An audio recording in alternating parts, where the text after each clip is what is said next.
Hello, Africa, and welcome to a brand new episode of Essential, the show that gives you just the right dose of all things entertainment. My name is AMIOLA, as you may already know, and for today's show, I have some juiciness lined up for you. We're taking a walk through the events of this past weekend, the tragic passing of South African rapper AKA, award shows that were held both home and abroad, and I'm talking about the Sound City MVP Awards and the Brits Awards, and also Rihanna's renowned Super Bowl halftime show performance. It's a packed show today, so stay glued to your seats while we get this show on the road.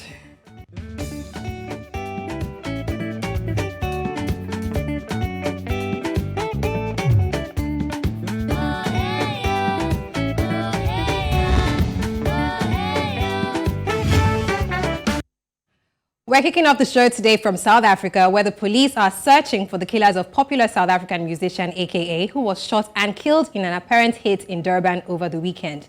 AKA, whose real name is Kiernan Forbes, was shot alongside his manager and friend Tebelo Motswane, and the two men were leaving the Durban nightclub when they were shot in full view of the public.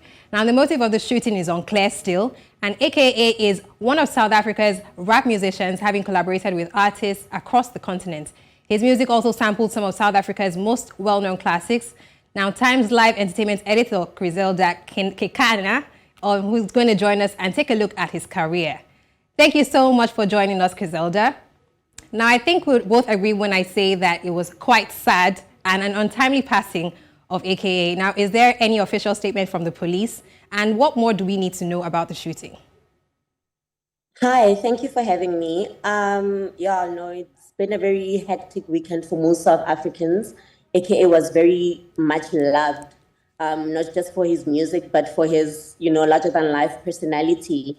There is a statement from the police that has been issued. The last one was on Sunday, I believe, where they're saying that they are, looking for the two suspects who shot AKA and Tebelo, who was his former manager. He managed him in his earlier years, around the times of levels, like 2009. So they've been friends. And so, they're searching for the two suspects. The CCTV that is now being leaked has shown that it was two men that shot at the men as they were leaving the club to go and perform at another club where AKA was going to make an appearance on that Friday.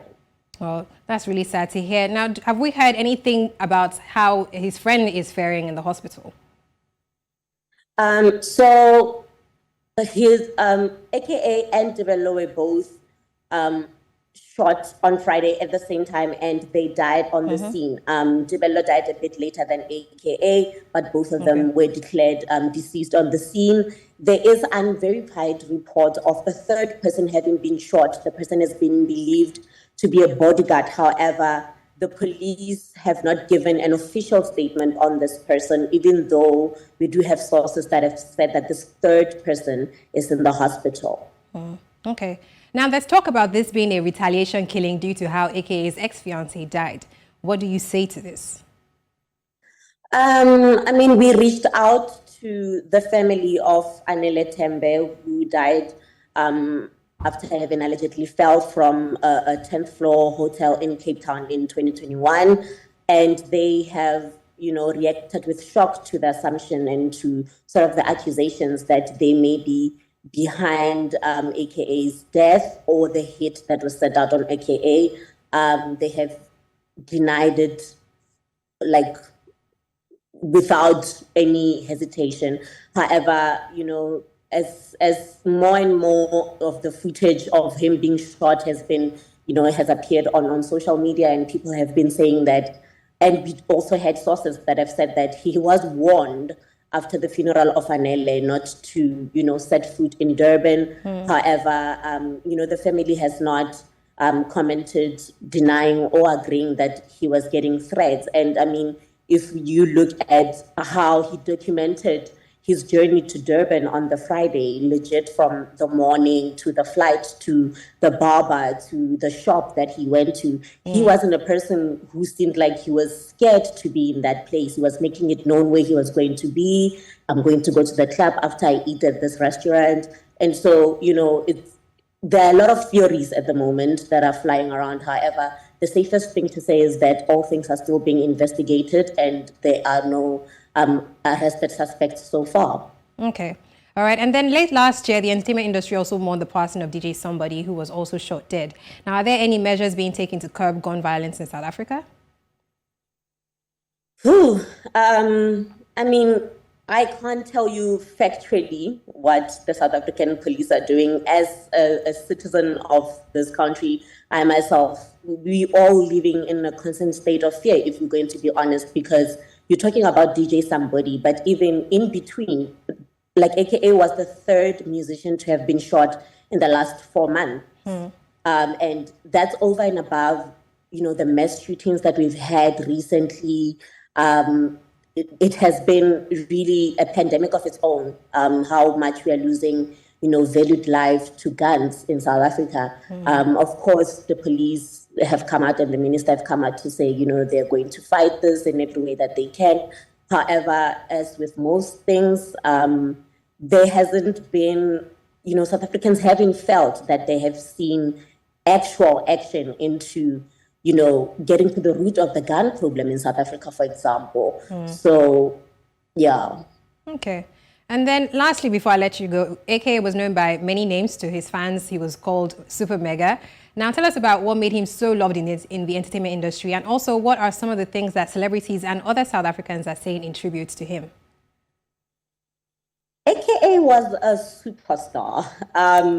He was larger than life. I mean, I was talking to my fellow journalists today as we were talking about him, and we were all laughing as we remembered how one day we said, "Oh my gosh, you are the Kanye West of South Africa." And he said, "No, Kanye West is the AKA of America." Like, that's how full of himself he was.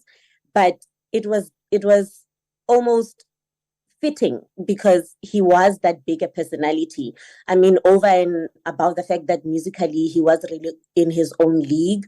Most of the people that knew him personally, that have interacted with him, have all just been talking about, how beyond the big persona, beyond the big personality, the almost in-your-face, arrogant attitude, he really was a really, great person, a goofy person, who joked around, who laughed with his friends, who loved his daughter, and who laughed out loud with whoever he was in a relationship at any given moment.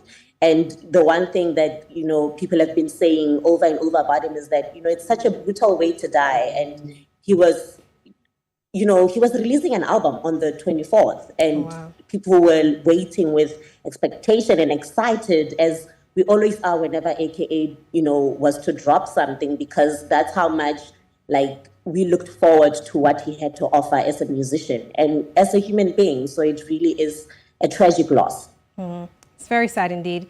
And we're hoping that the police do get to the roots of this, and also that the culprits are brought to book. Thank you so much for joining us and for your input on this, Chrizelda.